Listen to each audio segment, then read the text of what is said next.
Eu quero compartilhar com você uma palavra que nós estamos num tempo de estudo no livro de Tiago, na carta de Tiago, né? E eu queria compartilhar uma palavra com você nessa manhã. Eu tenho certeza que da mesma forma como eu fui abençoado, você vai ser abençoado também.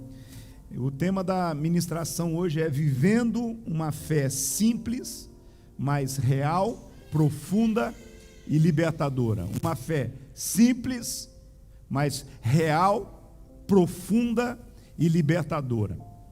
Tiago, capítulo de número 1, versículo 13 até o 17, queria que você abrisse comigo. Diz assim a palavra de Deus: quando vocês forem tentados, eu acho que tem tá no próximo PowerPoint. E quando vocês forem tentados, não digam, esta tentação vem de Deus, pois Deus nunca é tentado. Pois Deus nunca é tentado a fazer o mal, e Ele mesmo nunca tenta alguém. A tentação vem dos nossos próprios desejos e nos seduzem e nos arrastam, e esses desejos dão à luz o pecado, e quando o pecado se desenvolve plenamente, gera a morte. Não se deixem enganar, meus amados irmãos. Toda dádiva que é boa, perfeita, vem do alto, do Pai que criou as luzes no céu, e nele não há variação nem sombra de mudança. Eu preciso um pouquinho mais de retorno e um pouquinho mais de agudo na minha voz, por favor. Descomplique a sua fé. Você já parou para pensar que às vezes a gente complica a nossa fé? A gente complica a nossa forma de se relacionar com Deus? Viver uma fé simples não significa que ela não seja uma fé verdadeira. Viver uma fé profunda não significa que a gente tenha que complicar o nosso relacionamento com Deus. A fé, ela precisa ser libertadora.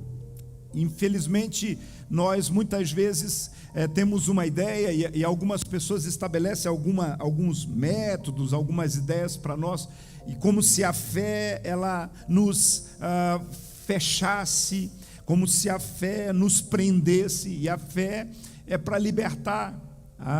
João 8,32 diz: quando a gente conhece a verdade ela nos liberta.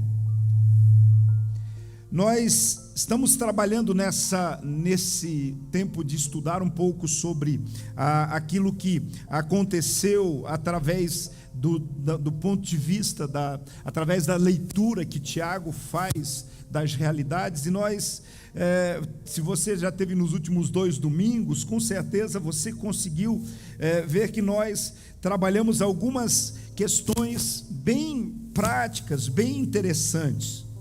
Essa carta ela foi escrita inicialmente para a igreja que tinha sido dispersos, os irmãos de Jerusalém, que por causa da perseguição foram dispersos pelo Império Romano e saíram sem poder levar nada, saíram em fuga debaixo do processo que estavam vivendo os irmãos do primeiro século, porque eles estavam sendo perseguidos. Foi depois de que Estevão, um dos irmãos da igreja, um homem ungido, um evangelista, um diácono, um líder na igreja de Jerusalém, ele morreu apedrejado, se tornando o primeiro mártir do cristianismo. Então todos os cristãos falaram assim: agora vai pegar para nós também. E diante dessa questão eles saíram deixando tudo para trás. E na primeira reflexão nós falamos sobre lucrar com as crises, que Deus tem um propósito em todas as coisas que acontecem. Deus tem um propósito até mesmo nas crises que nós passamos. É quando Tiago fala: irmãos, vocês tendem por grande alegria o passar por tribulações. Sabe, são desafios que a gente vê, e quando a gente olha e fala assim: mas por que falar de alguma coisa lá do primeiro século? Porque a Bíblia, ela parece que cada dia que a gente lê, cada experiência que a gente tem, a gente vê o Senhor falando do nosso tempo, o tempo que nós estamos vivendo. Nós vemos assim tantas perseguições aos nossos princípios, aos nossos valores. Parece que hoje o simples fato de você dizer que você é um cristão já desperta tantas polêmicas, tantas controvérsias, tantas coisas. Essa semana mesmo, quem acompanhou os noticiários perceberam que houve ataques diretos assim, inclusive palavras dizendo assim: a partir desse governo que está estabelecido, a gente tem que fazer o máximo possível para fechar as igrejas, para taxar as igrejas, ou seja, para de todas as formas inibir o crescimento das igrejas. As igrejas não podem crescer diante de algumas situações. Então são perseguições que a gente percebe por todos os lados. Nós entendemos que a igreja, muitas vezes, ela não cumpre o seu papel, mas vou dizer uma coisa para você: se é algo que a igreja tem feito nessa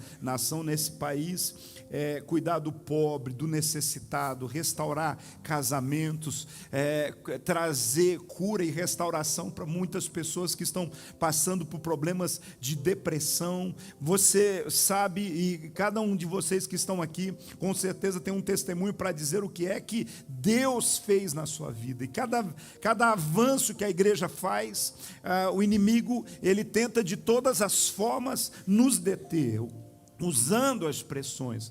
Mas às vezes a gente fica tão focado nas pressões, nos problemas externos que estão tentando contra nós. O que nós precisamos lembrar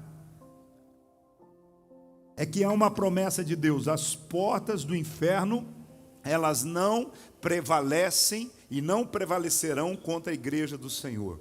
O que nós precisamos entender, e essa semana eu estava até ouvindo, discutindo e pensando com um teólogo a respeito dessa palavra: as portas do inferno não prevalecerão contra a igreja do Senhor. Às vezes a gente pensa que são os ataques do inferno contra nós. O que esse texto está querendo dizer assim, é que a igreja do Senhor, ela não tem que ter a força só para ficar dentro dos seus lugares, mas ela tem que dar contra as portas do inferno que estão tentando impedir que as pessoas conheçam Jesus e vivem Jesus. Ou seja, quando a gente fala de porta, é um lugar de passagem. É um lugar, se as portas do inferno não vão prevalecer, é porque a igreja vai dar com os pés nas portas do inferno e vai resgatar os filhos, vai resgatar os maridos, vai resgatar os familiares, os pais, as pessoas que estão amarradas, aprisionadas pelo inimigo. E muitas vezes a gente fica nessa condição. Quando eu estou colocando para você que a igreja tem sido atacada, que a igreja tem sido perseguida, nós não estou me colocando numa condição de vítima, não. Nós somos autores da nossa história. Nós precisamos entender que é uma promessa de Deus, de nós realmente irmos à batalha, à guerra e vencermos essa guerra. Nós não podemos nos amedrontar, nós precisamos entender que do ponto de vista espiritual, há uma unção de Deus, há uma graça de Deus para a nossa vida, para o nosso coração. Então, os momentos que a igreja mais cresceu, os momentos em que a igreja mais avançou foram os momentos de crise, de dificuldade, quando a igreja entendeu o seu papel, o seu lugar, o que ela precisava fazer. Agora, quando nós estamos diante desta palavra hoje, desses poucos versículos, mas que fala tanto para nós precisamos entender que as crises, as situações que estão diante de nós e que a palavra tem resposta, que Deus tem resultado para nós precisamos entender que Deus vai nos dar acesso a trabalhar e ajudar as pessoas nas suas crises psicológicas, nas suas crises mentais, que hoje o maior problema das doenças e enfermidades que a gente enfrenta são problemas realmente de ordem psicológica, de ordem mental. As pessoas, elas não aguentam as pressões, as pessoas enlouquecem, e a gente vai percebendo que esse problema vai estabelecendo uma doença em que você chega em algumas casas, em algumas famílias, você percebe que a partir da doença mental de toda a família adoece junto. E aí a igreja precisa ter essa palavra dos céus, não meramente ferramentas, mas ela precisa ter a palavra do céu para trazer a cura de Deus. Mas a igreja precisa também mover. Por que as pessoas hoje têm tido tantos medos? Por que as pessoas hoje elas têm ficado tão desestabilizadas psicologicamente? Porque as pessoas elas também estão pressionadas por causa dos problemas econômicos e financeiros. Quando você vê tantas coisas, as pessoas elas têm perdido seus empregos, as pessoas elas não têm conseguido muitas vezes ter o recurso suficiente para pagar as suas contas, e é um pai de família que tem essa pressão e essa responsabilidade, é uma mãe que vê o filho tendo a sua necessidade todo esse tempo, e a igreja do Senhor Jesus precisa ser essa resposta do ponto de vista social, do ponto de vista psicológico, do ponto de vista econômico. A igreja do Senhor precisa ser a resposta do ponto de vista político, que a gente sabe que as mudanças que são estabelecidas numa nação, elas vêm a partir de políticas públicas, a partir de gestores públicos honestos, gestores públicos que estão ali para cumprir o propósito de Deus. Nós temos na história bíblica José, que foi um instrumento de Deus no Egito para poder trazer o equilíbrio com relação à grande fome que todo mundo da época ia passar. Nós vemos Daniel, Deus chamando para estar lá na Babilônia, cumprindo um papel nesse sentido, e nós precisamos também, como igreja, entender que o nosso posicionamento, a nossa ação, ela não deve acontecer meramente quando a gente está nas disputas de eleições e políticas. É no dia a dia que nós temos que ter os nossos posicionamentos, a nossa ação, impor a visão debaixo do propósito espiritual. Mas seja lá o que for, nós precisamos entender que o conceito bíblico, o conceito de Deus para o mundo, o conceito de Deus para a igreja, não é uma igreja que fica dentro de uma bolha, não é uma igreja centrada em si mesmo, mas é uma igreja que vem para ser solução, uma igreja que vem para ser resposta, uma igreja que tem os seus jovens que não são alienados, mas seus jovens que estão e sabem que estão aqui com uma missão. Hoje eu compartilhei uma mensagem, porque Deus me falou muito fortemente essa noite sobre vocação. É importante a gente entender que nós temos uma vocação e temos que trabalhar com ela. Quando a gente fala de vocação, todo mundo já pensa logo num pastor, logo num missionário, diz assim, é a vocação dele, ele é um vocacionado. Mas deixa eu falar uma coisa para você que talvez eu já falei aqui alguma vez. Quando você cai na mão de um médico, que ele é médico por causa do dinheiro, do status e daquilo que a medicina pode dar para ele, mas ele não tem a vocação de médico, é bom ou é ruim? Eu já caí na mão de alguns, e a última médica que me atendeu, quando deu 10 minutos, era uma teleconsulta, eu falei, doutora, muito obrigado, eu estou encerrando a consulta. Ela não tinha condição nenhuma para me atender. Ela não tinha condição nenhuma, era uma pessoa que eu não sei o que ela tinha, mas vocação para a medicina ela não tinha. Então, eu quero dizer para você, cada um de nós, não existe nenhuma pessoa no mundo que não seja um vocacionado, e você tem uma vocação, um chamado. Algumas pessoas têm a vocação de cuidar dos outros na área mental, outros têm a vocação de, através dos negócios, abençoar as pessoas, abençoar o seu lugar. Outros têm a vocação de cuidar, de tornar as pessoas mais felizes, através da estética. Nós temos um tanto de gente aqui na igreja que trabalha com estética. E aí, quando isso tem que ser uma vocação, porque vocês estão rindo do quê? Deixar as pessoas mais loiras? Se deixar loira deixa feliz, tudo bem, ajuda na autoestima, mas é uma vocação. Aí você vai perceber, alguém fala assim, está dando dinheiro, cuidar da estética dos outros, mas ele não tem a vocação para cuidar daquilo. Você sabe como é que sai as coisas, como é que fica. Outros têm a vocação mesmo espiritual de ser um pastor, um missionário, outros têm a vocação para cuidar de pobres e necessitados. É incrível, gente, a gente entender quando nós trabalhamos por uma vocação e não por dinheiro, porque nós sabemos que o dinheiro vai ser resultado da excelência do nosso trabalho. Quando você tem vocação para fazer o que você faz, você tem a possibilidade de ficar rico e até milionário, porque você está fazendo o que você nasceu para fazer, o que Deus criou você para fazer debaixo desse propósito. Então nós precisamos entender que seja bons ou maus, sejam coisas difíceis ou mais fáceis, nós precisamos trabalhar debaixo daquilo que Deus tem estabelecido para nós. Domingo passado eu compartilhei com vocês sobre se nós estamos vivendo pelos nossos pecados ou pelas nossas virtudes. E que a nossa agenda, ela, de fato, as prioridades dela, elas revelam quais são os valores que estão dentro do nosso coração. Agora, viver uma fé simples, real, profunda, libertadora e transformadora, é isso que vai fazer a diferença na sociedade.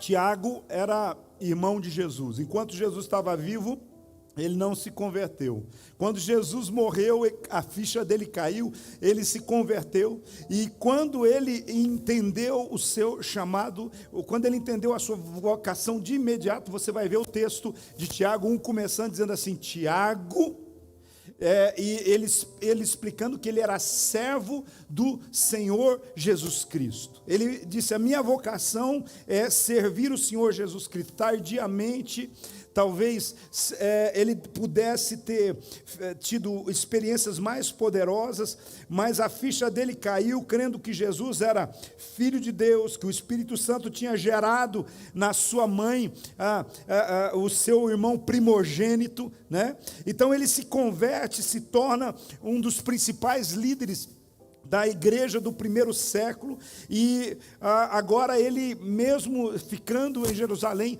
ele entende que ele precisava falar aos irmãos dispersos.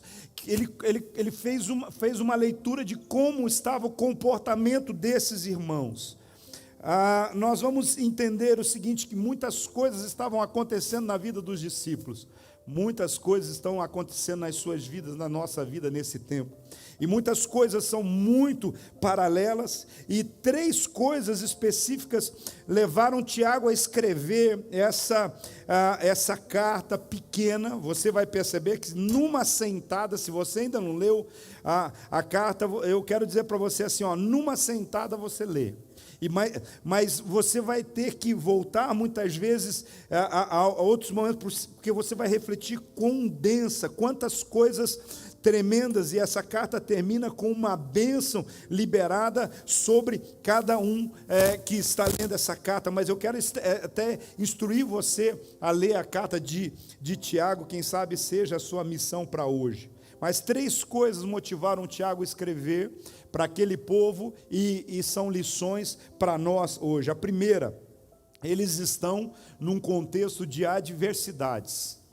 Eles estão num contexto onde eles são estrangeiros, enfrentam crises de todo tipo, eles não têm riquezas, bens, casa própria, eles não têm uma série de coisas, eles não têm um emprego fixo, eles não têm plano de saúde e ainda são tratados como muitos de nós, às vezes, tratamos os venezuelanos. Às vezes, a gente fica vendo um venezuelano no sinaleiro ou pedindo alguma coisa. Como é que o seu coração fica a respeito disso? Eu espero que seja gracioso, que seja de misericórdia, de alguma forma poder ajudar, porque eles estão fugindo de perseguições e de situações muito difíceis. Mas só para você entender o mundo. Deixa eu falar uma coisa para vocês. Vocês acompanharam a tragédia migratória que está acontecendo no mundo? A gente tem falado um pouquinho sobre isso esses dias. Mas vocês viram a tragédia de um navio com mais de 700 pessoas, de refugiados, que afundou Aliás, eles não têm nenhuma noção clara. A última informação que eu ouvi é de que pode passar de 700 mortos, de pessoas que estavam fugindo, e numa região ali na costa da Grécia, e o navio, o barco, sei lá com que a gente pode chamar isso, afunda. E o mais duro disso tudo, eu chorei quando eu ouvi essa notícia, diz que haviam muitas mães com os seus bebês, e elas morreram abraçadas com seus bebês, e assim, segundo as estatísticas, mais de 70% dessas pessoas, dos seus corpos, nem resgatados serão, ou seja, ficaram por aí.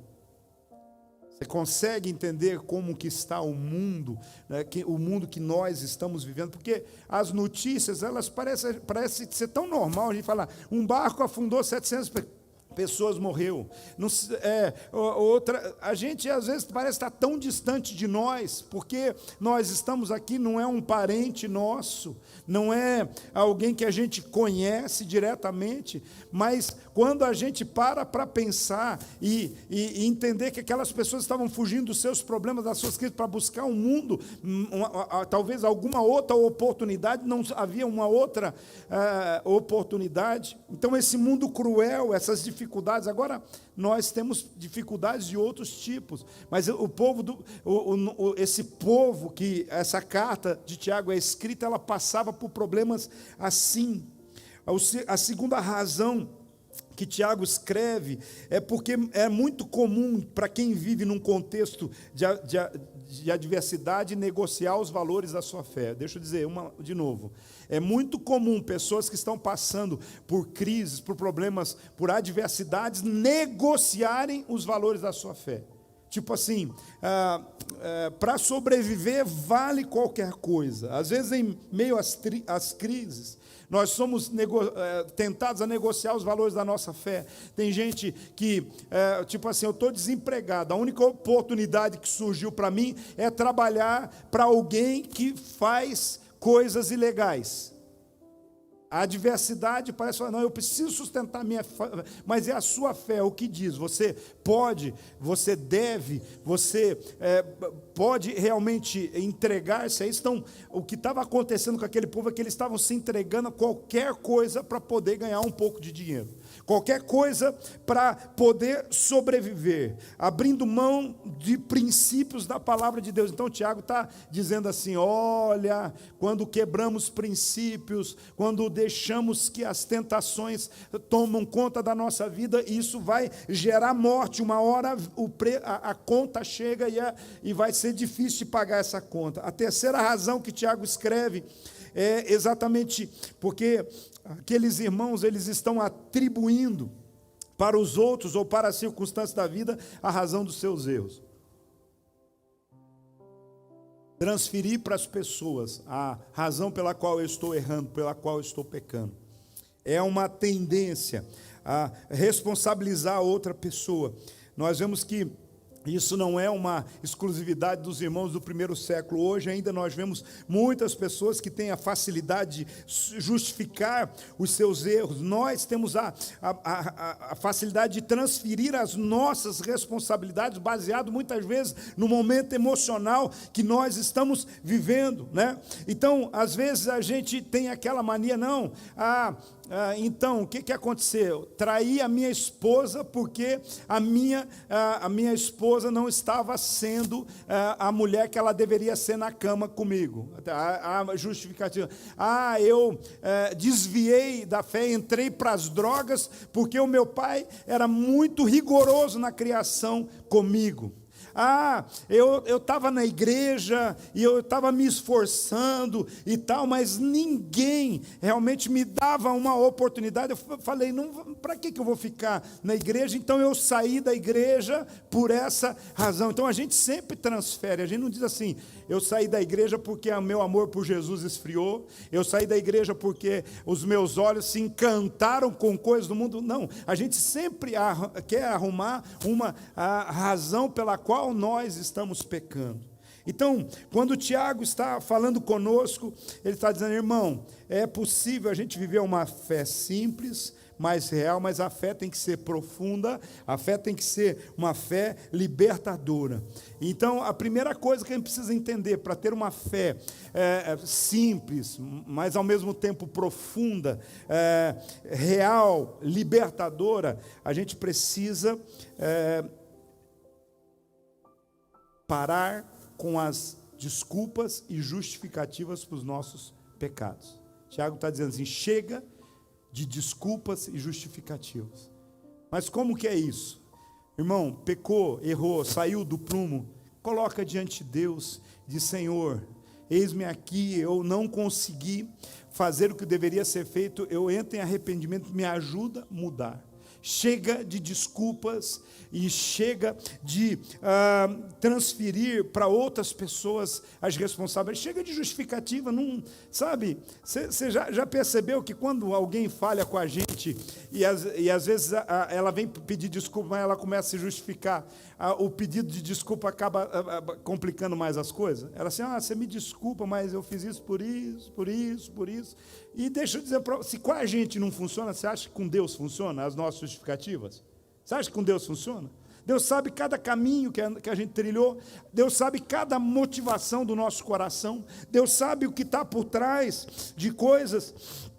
Tem gente que fica justificando os seus erros, culpando os outros. Tem gente que culpa o sistema, o governo, tem gente que não assume a responsabilidade. Então, Tiago, a primeira coisa que ele diz, olha, apesar do sofrimento, apesar da situação desfavorável, chega de desculpas e justificativas. É nesse momento de dificuldade que a sua fé precisa prevalecer. É isso que tem que sustentar você. Vamos assumir as responsabilidades. Vamos lidar diretamente com as tentações, vamos lidar com os pecados, com os erros de maneira séria. Sim, a segunda coisa que nós vemos aqui também ele falando chega de espiritualidade rasa e sedentária. Escute bem. Hoje nós vemos uma geração de pessoas que estão vivendo de forma superficial e aí a obesidade espiritual. Como que isso acontece? Veja bem, primeiro eu queria só dizer para vocês o seguinte, a gente precisa olhar e pensar sobre algumas coisas. A superficialidade é a mãe da mediocridade. Toda pessoa superficial, ela vai ser uma pessoa medíocre. Se uma pessoa ela não vai a fundo naquilo que ele estuda na escola, ela vai ser uma pessoa medíocre. O que é uma pessoa medíocre? O que é mediocridade? É aquela pessoa que ela acha que estando no meio, você pega uma régua que vai de 0 a 10, você pega uma medida de 0 a 10, e tem gente que, sabe aquela história que alguém fala assim, a média na escola é 5, eu tirei 5, eu passei. Tá bom para você 5? Eu tirei 5,5. Sabe, os meus filhos ficavam irritados comigo, porque quando eles tiravam notas assim, não, passei, eu não batia palma, não ganhava presente, às vezes até chamava, pai, mas a gente passou, teve um monte lá na escola que não passou. E vocês não são um monte, né? Vocês são vocês. Né? Então, na verdade, tem muita gente que se conforma com o mínimo, nessa medida aí, você vai perceber o seguinte, deixa eu contar para vocês, fazer uma confissão pública para vocês. 3 meses atrás, eu fiz, acho que 72 exames que um médico ortomolecular pediu. Eu estava cansado, sem energia, se irritando muito facilmente, não conseguindo dormir direito, com dificuldade de concentração e uma série de coisas assim. E eu percebi que eu não estava legal. Daí chegou um momento mesmo, debaixo de uma indicação, fiz todo esse processo. Quando vieram os exames, eu fiquei feliz da vida. Falei, meus exames estão tudo legal. Está tudo legal, não tinha nada assim estourado, coisa e tal. Daí quando eu apresentei para o médico, ele falou assim, não, os seus exames estão, teus exames estão tudo no meio aqui, está tudo no meio. Tudo que você precisa ter 100%, você tem 55%, 60%, mas não, doutor, mas não é abaixo, não, é assim, aí que está. Quando a gente está com poucas coisas, quando a gente está com pouca vitamina, quando a gente está com pouco... eu faço 5 minutos de oração por dia, eu vou na igreja uma vez por semana, a gente vai levando uma vida... eu passei lá com nota... Então, aí a gente vai vivendo uma vida superficial. Eu gostei muito do que a Dani colocou hoje aqui. A gente precisa falar, não, eu quero conhecer melhor a Deus, eu quero mergulhar mais em Deus, eu quero ser mais profundo na minha fé, eu quero ter uma base melhor nisso. Eu não posso ter, porque tem bastante gente que tem uma vida medíocre. A mediocridade faz com que, quando vêm as crises, as dificuldades, você pode escolher qualquer um dos lados, e normalmente quem vive uma fé medíocre, quem tem experiências rasas com Deus, elas vão se afogar numa poça d'água. É importante a gente entender que o pior desafio, eu não queria ter na meu epitáfio assim, esse homem aqui morreu afogado numa poça d'água. Sabe? Porque tem gente que não consegue lidar com as poças d'água da vida. Então, a gente precisa dizer assim, chega de uma vida de superficialidade, porque a superficialidade é a mãe da mediocridade. A mediocridade vai fazer com que você seja como a massa, como todos os outros. E Deus te chamou para ser cabeça e não ser cauda. Deus te chamou para viver as promessas dEle. Deus te chamou para aproveitar as oportunidades que Ele coloca diante de você. Agora, sedentarismo. Como assim sedentarismo espiritual?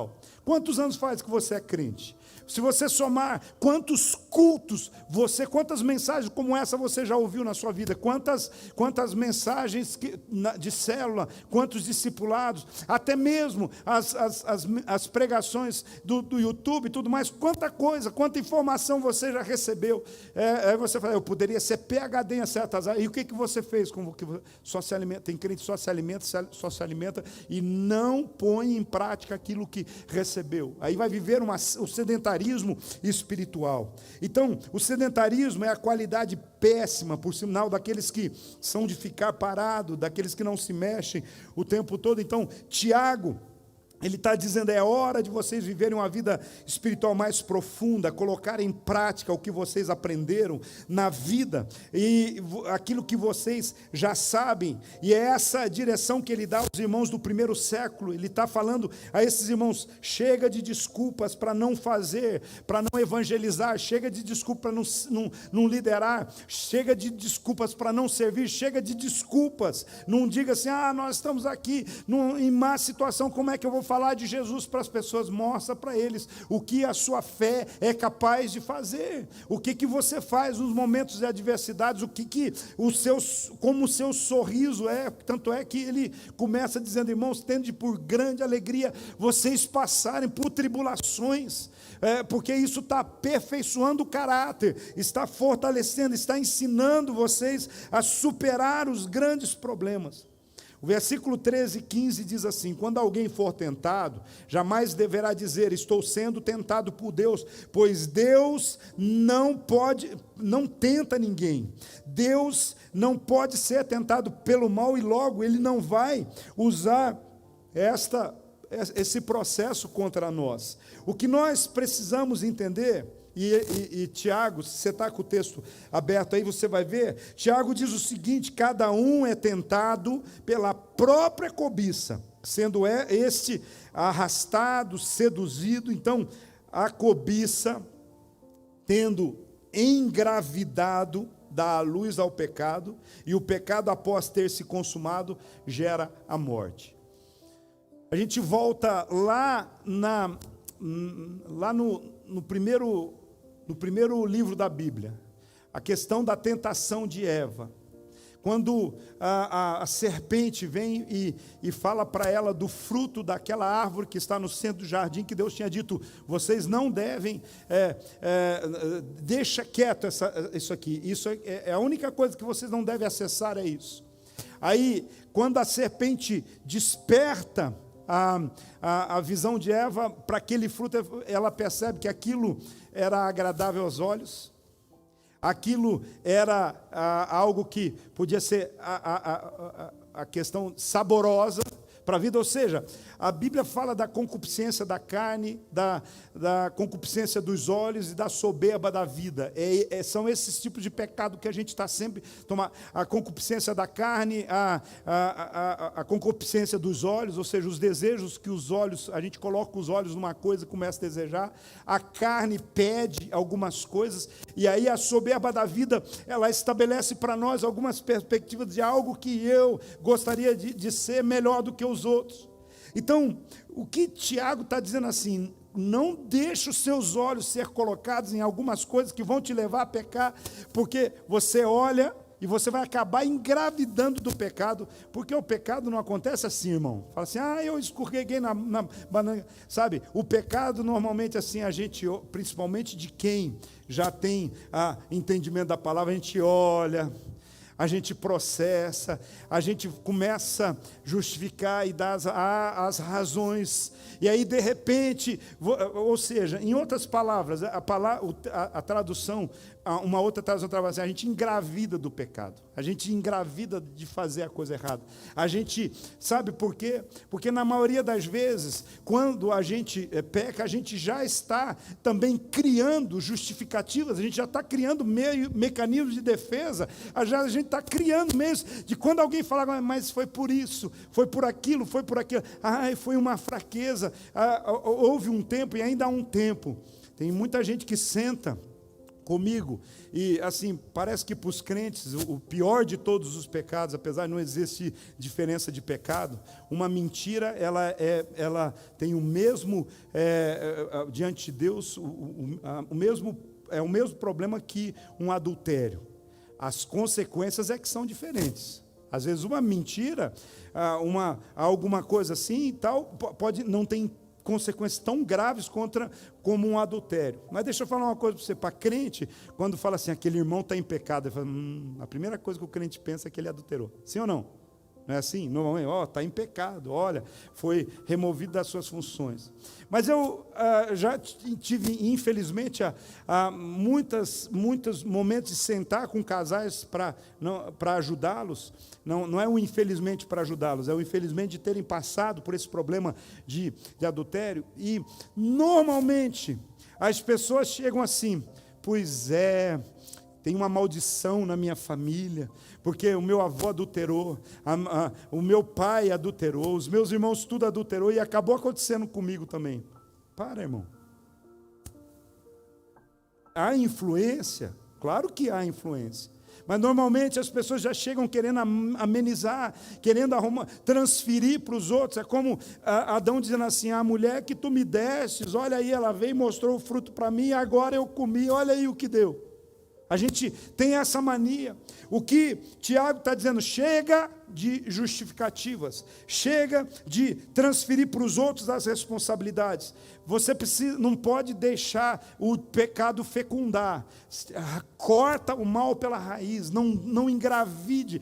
Se alguns pensamentos começam a vir na sua mente, se os seus olhos estão sendo levados para algumas coisas, começa a pedir que o Senhor Jesus possa passar do sangue dele sobre os seus olhos. Começa a confessar e dizer, Deus, eu tô à beira do precipício, eu estou para pecar, sabe? É por isso que quem é casado, quando está passando por alguma tentação, conta para o cônjuge, mas se eu falar para minha esposa, ela vai querer saber quem é, ela já vai querer bater, ela já vai querer separar, bem feito, né? Não bater e separar, mas bem feito, ficar bem bravo com você, mas fala, pede ajuda, compartilhe com os seus discipuladores, com os seus líderes espirituais, fala assim, eu não estou aguentando levar essa carga sozinho, não deixa o pecado engravidar, porque se engravidar, vai nascer, e quando nascer, vai ser um fruto da perdição, que vai destruir a sua vida. Eu estou falando de qualquer área de pecado na sua vida. Então, é importante a gente entender que a tentação não é Deus que dá, somos nós que permitimos que elas venham. Então a cobiça, tendo engravidado, dá a luz ao pecado. O pecado, após ter sido consumado, gera morte.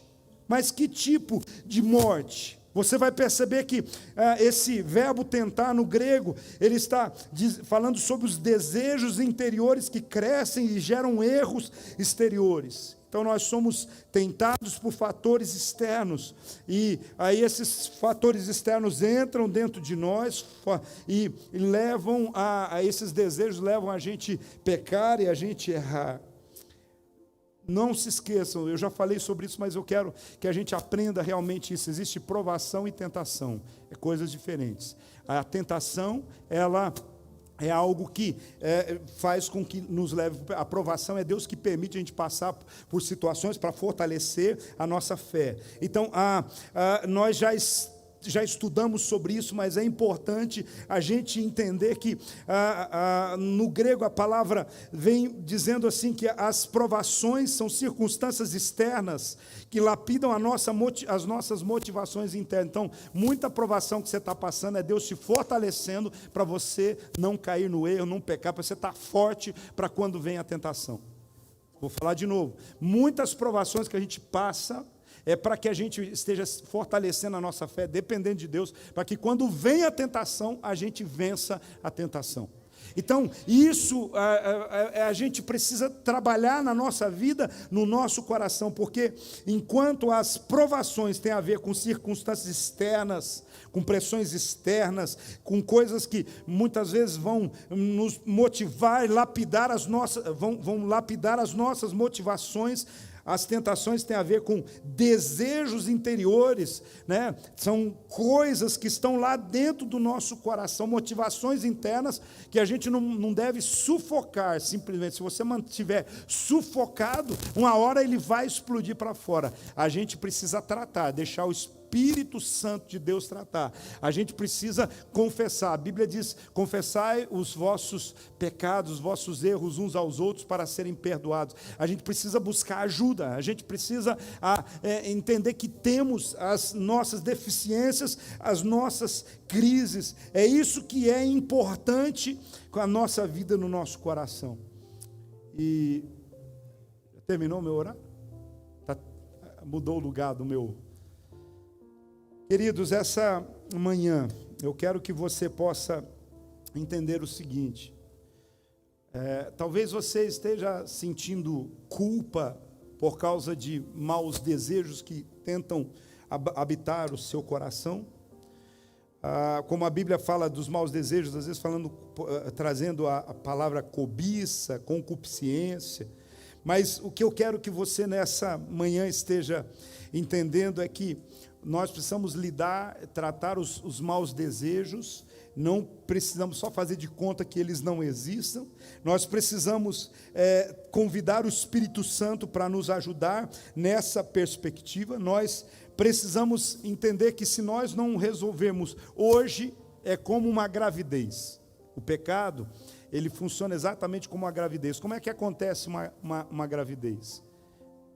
Fecunda e vai crescendo, vai crescendo, vai crescendo, vai crescendo. O pecado é dessa forma. Se você não tratar logo o que está acontecendo dentro de você, aquilo vai aparecer, vai tornar escandaloso, vai nascer, e aí o problema se torna muito mais sério. O que nós precisamos é deixar o Espírito Santo tratar na nossa vida. E que a gente precisa deixar de fazer? Deixar de satisfazer as vontades da nossa carne, deixar de seguir os maus desejos dos nossos pensamentos. E é exatamente isso. Lutero, ele disse o seguinte, é uma frase que ele diz o seguinte: a gente às vezes não vai conseguir impedir que um pássaro pouse na nossa cabeça, mas a gente consegue impedir que esse pássaro faça ninho na nossa cabeça. Assim são os maus pensamentos, assim são as más intenções. Apóstolo, eu estava lá e de repente tive uma imagem assim, tive um pensamento assim, eu tive até um desejo assim. Ok, meu irmão, agora o que você não pode falar assim: esse pensamento, esse desejo, agora eu vou dar vazão a ele, vou dar continuidade a ele, eu vou mergulhar mais nisso. Não, você começa a aplicar o sangue de Jesus na sua vida, começa a compartilhar, como eu disse para vocês, compartilhe com o seu cônjuge, com o seu esposo, com a sua esposa, compartilhe com as pessoas que estão espiritualmente sobre você. É muito importante, talvez assim, mas é vergonhoso. Eu estou com vergonha do que eu passei. O que mais vergonhoso é você ter que lidar com as consequências disso sem você confessar e remover da sua vida. Vocês estão comigo, irmãos? Sabe, mais vergonhoso é depois as coisas virem à tona e você ter que lidar com todas essas situações. Porque o verso 14 diz: cada um é tentado pela própria cobiça, e sendo seduzido e arrastado por ela na sua vida. Deixa eu dizer uma coisa, estudando esse texto, essa palavra quer dizer, o pecado quase hipnotiza a gente. Sim ou não? Não é verdade? As coisas do mundo, as tentações, e é isso que Tiago está dizendo aqui, essa ideia do controle, do domínio, do poder de hipnotizar, o poder de atrair, o poder de nos controlar, o poder de ter o domínio sobre as nossas mentes e a nossa mão. O mau desejo está em nós, ele tenta nos hipnotizar, seduzir, atrair, nos controlar.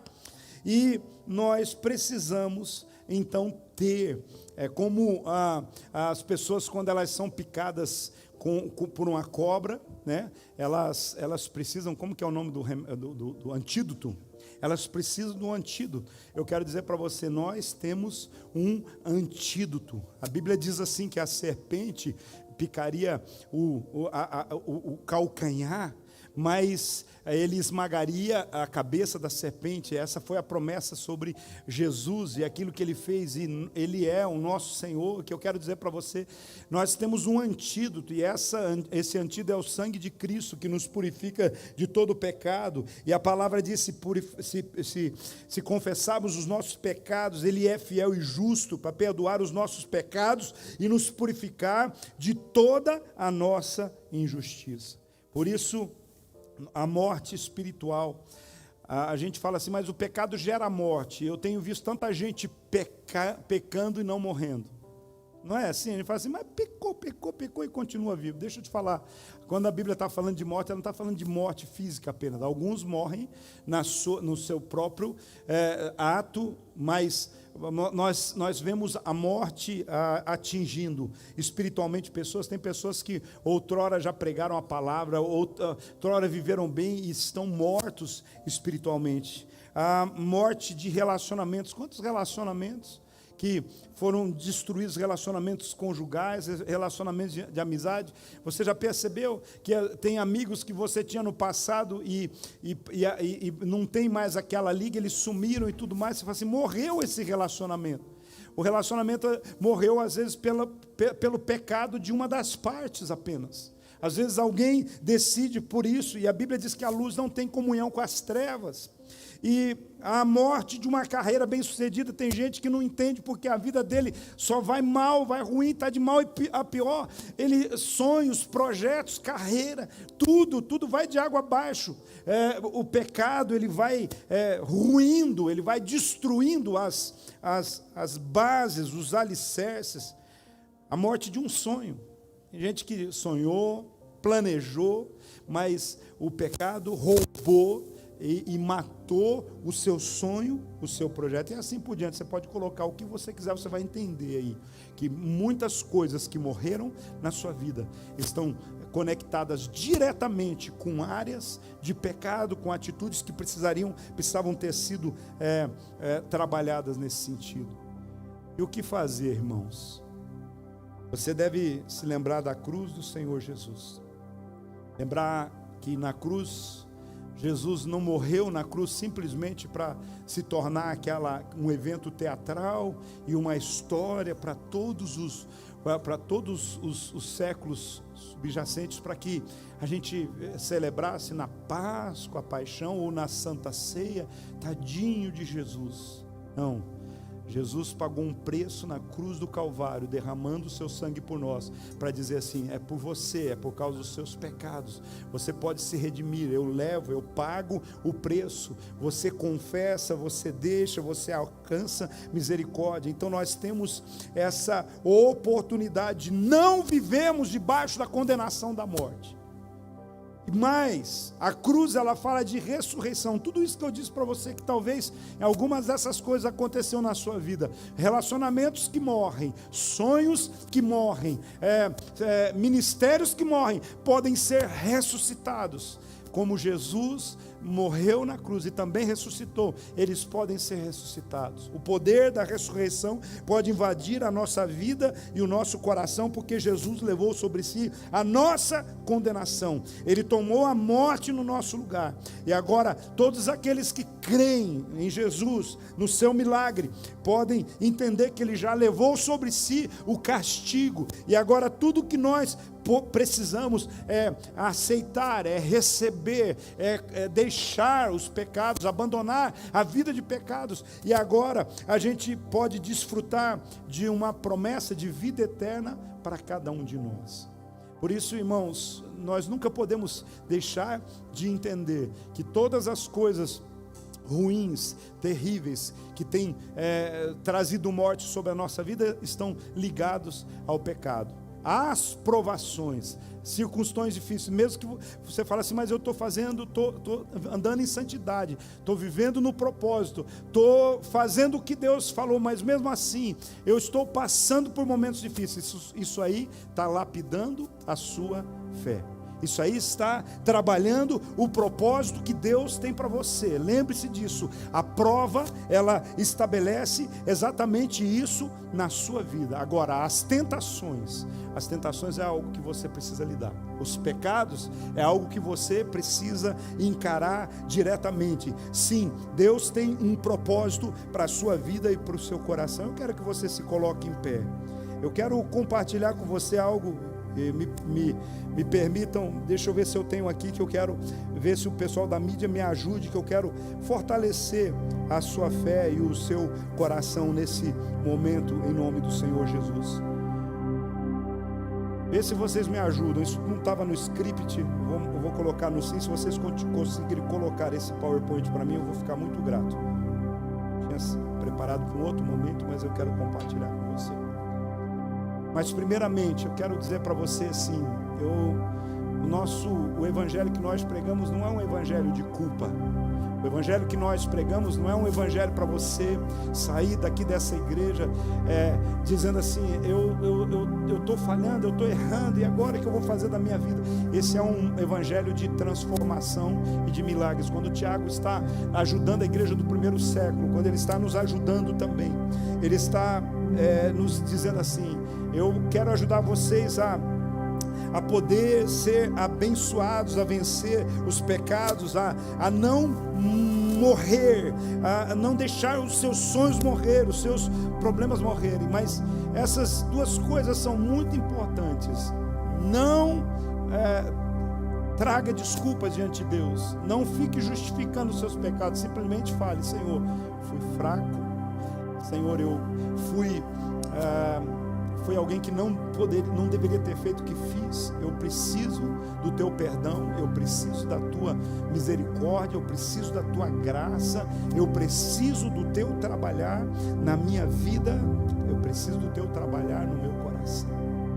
Aí onde você está hoje, eu não sei se você tem vindo nesta casa pela primeira vez, eu não sei como é que está o seu relacionamento com Jesus.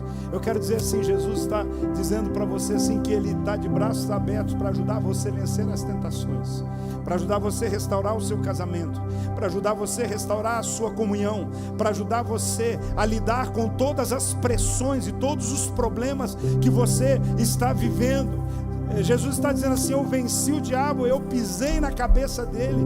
Eu quero dizer para você, Jesus, ele não foi só provado, Jesus foi tentado em tudo aquilo que nós somos tentados. Jesus foi tentado na área de poder, na área de sexo, na área de dinheiro. Jesus foi tentado pelo próprio Satanás, em pessoa aparecendo para ele, mas ele venceu, para dizer para nós que essa mesma vitória ele pode dar para nós. E é isso que eu quero dizer para você hoje. É um chamado de Deus para que você possa vencer as suas tentações, essas coisas interiores. Nós somos tentados. Talvez você diga assim: como eu queria ser um pastor, um apóstolo, alguém assim que tivesse relacionamento com Deus. Quero dizer para você, Jesus foi a pessoa que teve o relacionamento mais íntimo, mais perfeito com Deus, e ele foi tentado e ele venceu. Eu sou tentado, nós somos tentados, mas nós precisamos aprender a lidar e não deixar que o pecado seja nós não podemos deixar nos engravidar do pecado. Nós não podemos dar à luz, porque o que o pecado faz dar à luz é a morte. Nós precisamos confessar, nos arrepender, pedir ajuda, estar cientes das nossas fragilidades, das nossas fraquezas, dizer para o Senhor o que é que nós precisamos fazer na nossa vida e no nosso coração. Hoje é dia de você pensar sobre isso. Hoje é o momento de você pensar sobre essa questão das tentações. Mas deixa eu falar uma coisa para você sobre as provações. Talvez você está sendo provado, você está fazendo tudo certo, você está se esforçando, está tentando, está lutando. Veja essa frase: as uvas, elas precisam ser esmagadas para que o vinho seja feito. Deus está talvez pressionando você, colocando você contra a parede. Talvez você está sendo apertado por algumas circunstâncias da sua vida, porque Deus quer tirar o melhor de você. Vai sair algo realmente processado, trabalhado, e é isso que vai acontecer com Jesus. Foi assim: ele foi esmagado pelos nossos pecados.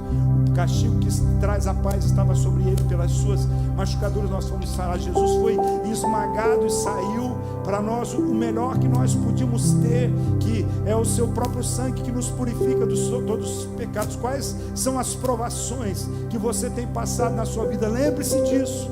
Lembre-se disso, tá? Deus está trabalhando isso, Deus está movendo isso na sua vida, no seu coração. Põe o próximo PowerPoint. Uma outra coisa que eu quero dizer para você a respeito das provações também. O grafite, ele é uma espécie de carvão. E sabe, o grafite, ele vira, o diamante ele é transformado a partir de um grafite. E nem todo grafite se torna diamante, mas o carvão, o grafite que supera a pressão, que aguenta a pressão, ele se transforma num diamante. Deixa eu dizer para você, todos somos iguais, todos somos iguais. Mas algumas pessoas, elas decidem dizer assim: eu vou resistir, eu vou superar na minha fé, eu vou resistir esse problema, eu vou resistir essa tentação, eu vou resistir. As pessoas estão falando de mim, eu perdi oportunidades, as coisas não estão acontecendo como eu esperava. Lembre-se de uma coisa: um diamante se torna um diamante porque ele superou as maiores de todas as pressões. Resistência. Deus está colocando resistência na sua vida. Fala para a pessoa que está ao seu lado assim: Deus está colocando resistência na sua vida. Diga para ela assim: olha, se você ainda não é, você está se tornando um diamante. Se você sabe que essa pessoa é um diamante, eu creio que você pode falar: você é um diamante. As pressões que você passou, aquilo. Aí você fala assim: mas eu sou um diamante, mas eu estou em estado bruto. Aí vem mais provação para lapidar você. Deixa eu falar uma coisa para você. Sabe essa pessoinha que está do seu lado aí? É a lixa. Sabe aquela? Fala para ela assim: tá bom, eu agora estou entendendo por que você está me causando tantas dores. É sim, de verdade. Dá uma olhada para essa pessoa. É ou não é, Tiago? Mas o brilho vai aparecer. O brilho vai aparecer. O brilho vai aparecer. Coloca a próxima aí. Eu quero que você saia daqui com a sua fé ativada hoje, fortalecida hoje. O Espírito Santo que mandou colocar isso aí para você, não era para hoje essa aí não. Mas eu tenho as azeitonas, elas precisam ser pressionadas, esmagadas, pressionadas, para que daí saia essa coisa linda e maravilhosa, ou aquela coisa maravilhosa que você vai comer na salada do almoço hoje, aquele azeite de oliva. Sim, sabe, o óleo para isso aqui é feito a partir da pressão e imposta sobre as azeitonas, e às vezes você olha para uma azeitona e fala assim: como é possível sair óleo daqui? Talvez alguém olha para você e fala assim: como é que é possível sair unção dessa pessoa? E aí você vai dizer assim: o Senhor tem esmagado, Ele tem me feito passar por um processo de uma transformação. Lembra do tema dessa mensagem? Uma fé simples, mas profunda, uma fé realmente verdadeira que você pode. Então essas situações que você está vivendo aí, sabe, irmão, Deus está trabalhando com você e está saindo um óleo aí, uma unção poderosa de Deus sobre a sua vida. Você está comigo? Você consegue receber isso sobre a sua vida, no seu coração? E o que você vai fazer com essa unção? O que você vai fazer com esse óleo? Deixa o óleo ser liberado. Se para liberar a unção que está sobre a sua vida, o óleo, você vai ter que superar essas pressões, supere essas pressões, porque Deus está trabalhando por você. Eu acho que é a última ou a penúltima. Coloca a próxima aí para mim, por favor. Sementes precisam de escuridão para crescer.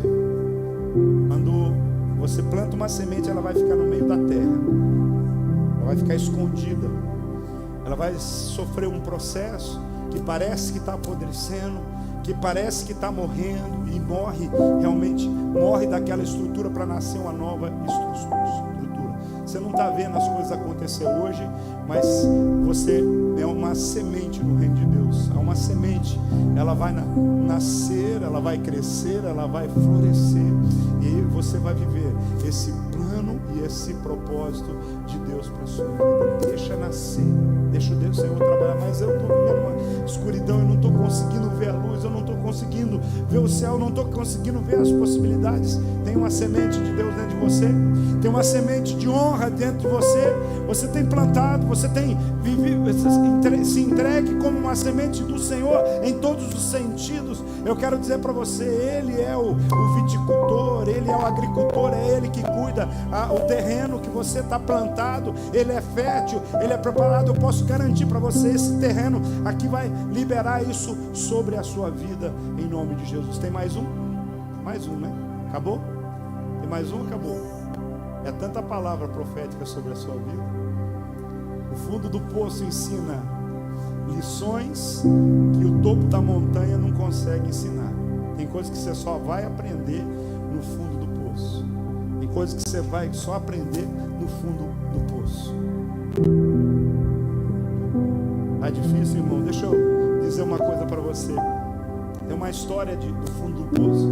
É a história que um cavalo que caiu no fundo do poço, por alguns dias tentaram sacar ele de todas as formas, tentaram içar e coisa e tal. Aí chegou uma hora que ele já estava magro, já estava, como o pessoal falou assim: vamos acabar com essa história de uma vez. E aí começaram a jogar terra para enterrar aquele cavalo e acabar aquela história. Aquele cavalo, a terra chegava, ele fazia assim, e ele pisava, e eles foram jogando terra, e quando aquele cavalo viu, ele estava lá no topo de novo, porque jogaram terra para tentar enterrar ele, jogaram terra para tentar acabar com vez aquela história.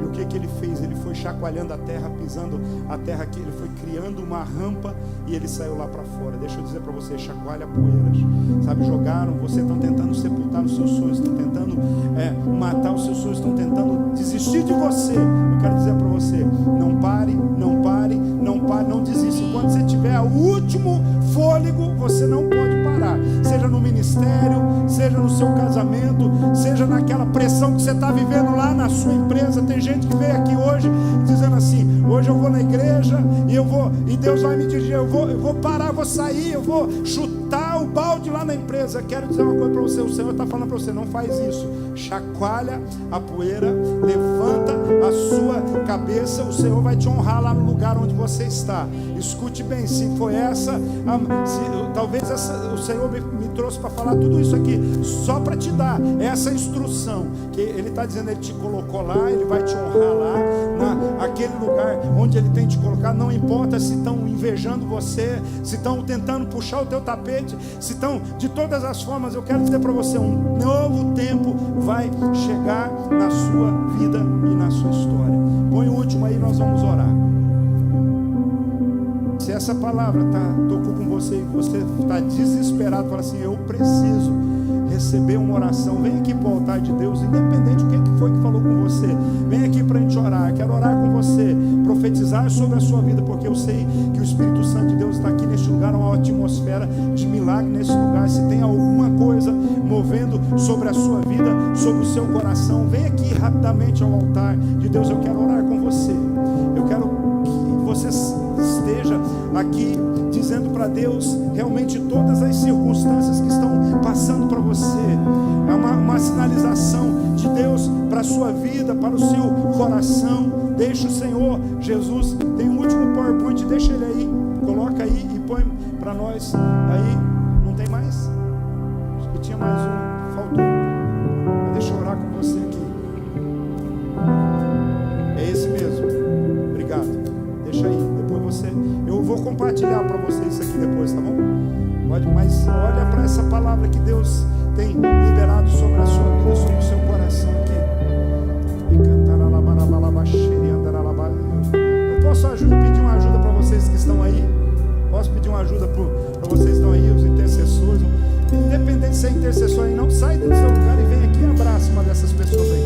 Independente se você tem essa liberdade, sai aí do seu lugar e vem e abraça, aleatoriamente quem Deus mandar você abraçar, só abraça ela, só coloca o seu, vem aqui pro meio também, tem mais pessoas aqui, sabe? Mas como é que é? O Senhor vai te usar nessa noite. Sai aí do seu lugar, vem aqui, procura uma dessas pessoas e coloca a mão no ombro dela e simplesmente ame essa pessoa, abençoa a vida dela. Não importa se você é jovem, se você não tem o costume, você nem sabe como fazer, mas o Senhor está aqui neste lugar. Há um momento de cura, pode ministrar, pode ir liberando a adoração. Em nome de Jesus, Pai, eu sei que o Senhor está fazendo algo, ó Deus, nesse momento, nesse lugar. Eu sei que o Senhor está trazendo carinho sobre o teu povo, Deus. Em nome de Jesus. Deixa o Espírito Santo de Deus fluir sobre a sua vida. Deixa o Espírito Santo de Deus fluir. Deixa o Espírito Santo de Deus fluir. Não tenha medo. Não tenha vergonha do que você está passando, do que você está vivendo. Não deixa a angústia roubar a sua esperança. Não deixe a tristeza roubar a sua promessa. Deixe o Espírito Santo de Deus invadir a sua casa, os ambientes daquilo que Deus está estabelecendo. Você é filho da promessa, você é filho da promessa. Sabe esse irmão que está aí do seu lado aí? Ele é o próprio Jesus, representado através da vida dele, sobre a sua vida, sobre o seu coração. Há um amor de Deus, há uma graça de Deus, há um fluir de Deus sendo liberado sobre esse ambiente, sobre este lugar. Me tirou do jardim.